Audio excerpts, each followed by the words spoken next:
ക്ഷേത്ര ചൈതന്യങ്ങൾ എന്ന് പറഞ്ഞാൽ ശരിക്കും പറഞ്ഞാൽ ഒരു തരം സദ്ബാധകളായാണ് അവിടെ പ്രതിഷ്ഠിച്ചിരിക്കുന്നത്. അത് ഈശ്വരനിൽ അത് നിലനിൽക്കുന്നത് കൊണ്ട് ആ ഈശ്വരനിലൂടെ അതിൻ്റേതായ ഗുണമനുസരിച്ചിട്ടുള്ള കർമ്മം ചെയ്യുന്നതുകൊണ്ട് ആ ഗുണഫലമാണ് അവിടുത്തെ ഭക്തൻക്ക് ലഭിക്കുന്നത്. അല്ലാണ്ട് നിങ്ങൾ ഉദ്ദേശിക്കുന്ന ശിവനോ പാർവതിയോ കൃഷ്ണൻ്റെയോ അല്ലെങ്കിൽ ഇങ്ങനെയൊന്നുമുള്ള ഈശ്വരേച്ഛയല്ല. കേവലം ഗുണങ്ങളുടെ ഒരു പ്രകാശനമാണ് അവിടെ ഉണ്ടാകുന്നത്. ചില ബാധകളായിട്ട് വരുന്ന രോഗങ്ങളെ സൃഷ്ടിക്കുന്നു.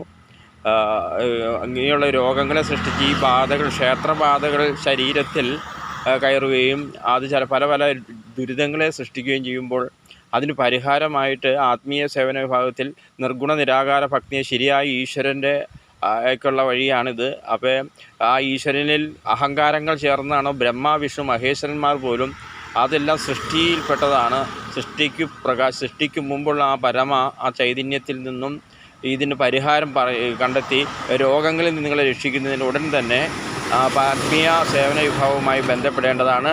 ഈ ക്ഷേത്രങ്ങളുടെ കൂടുതൽ യാത്ര കൊണ്ട് നിങ്ങൾക്ക് പലവിധ രോഗങ്ങളും സൃഷ്ടിക്കും. അതിലൂടെ അവരിലേക്ക് തന്നെ തിരിച്ചെത്തിക്കൊണ്ട് അവരുടെ നിലനിൽപ്പിന് നിങ്ങൾക്കറിയാം അവിടെ പൂജയും അതുപോലെയുള്ള നിവേദ്യ അർപ്പണങ്ങളൊക്കെ ഉണ്ടെങ്കിലാണ് ക്ഷേത്ര ചൈതന്യം നിലനിൽക്കുള്ളൂ. അതായത് മനുഷ്യൻ പൂജ ചെയ്ത് നിലനിർത്തുന്നത് ഈശ്വരനല്ല, അതൊരു ദുർബാധയാണ്, ഒരു സദ്ബാധ, മിശ്രബാധ, ഇങ്ങനെയുള്ള ബാധകളെയാണ് അവർ നിലനിർത്തുന്നത്. ആ ബാധകളിലൂടെ നമ്മൾ അവരെ ആശ്രയിക്കുമ്പോൾ യഥാർത്ഥ ഈശ്വരൻ നിലനിൽക്കുന്നത് കൊണ്ടായിട്ട് ആ ഈശ്വരനിൽ നിന്നും നമുക്കുള്ള പ്രൊട്ടക്ഷൻ നിലനിൽക്കുകയും ഈ ഗുണങ്ങളെ ആശ്രയിക്കുന്നതുകൊണ്ട് അവർ നമ്മളെ സംരക്ഷണം ഏറ്റെടുക്കുകയും ചെയ്യുന്നതോടുകൂടി പലവിധ ക്ലേശങ്ങൾക്കും ഇത് വഴിതെളിക്കുന്നു. അതിന് എത്രയും വേഗം ഇതിനെ തിരിച്ചറിഞ്ഞ് നിർഗുണ നിരാകാര ഭക്തിയിലേക്ക് കടന്നു വരേണ്ടതാണ്. ക്ഷേത്രഭക്തിയിലൂടെ പോയി ആ നിർഗുണ ഭക്തിയിലേക്ക് പോകാനുള്ളൊരു മാർഗം മാത്രമാണ് ഈ ക്ഷേത്രഭക്തി. അല്ലാണ്ട്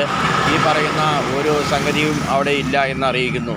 ആത്മീയ സേവന വിഭാഗം ഇതുമായിട്ട് ബന്ധപ്പെട്ട എന്തെങ്കിലും ചോദ്യങ്ങൾക്ക് ഉത്തരമുണ്ടെങ്കിൽ നിങ്ങൾക്ക് ഉടൻ തന്നെ ചോദിക്കാവുന്നതാണ്. വിശദമായി മറുപടി തരുന്നതാണ്. നിങ്ങളുടെ പ്രശ്നങ്ങൾക്ക് പരിഹാരം തരുന്നതാണ്.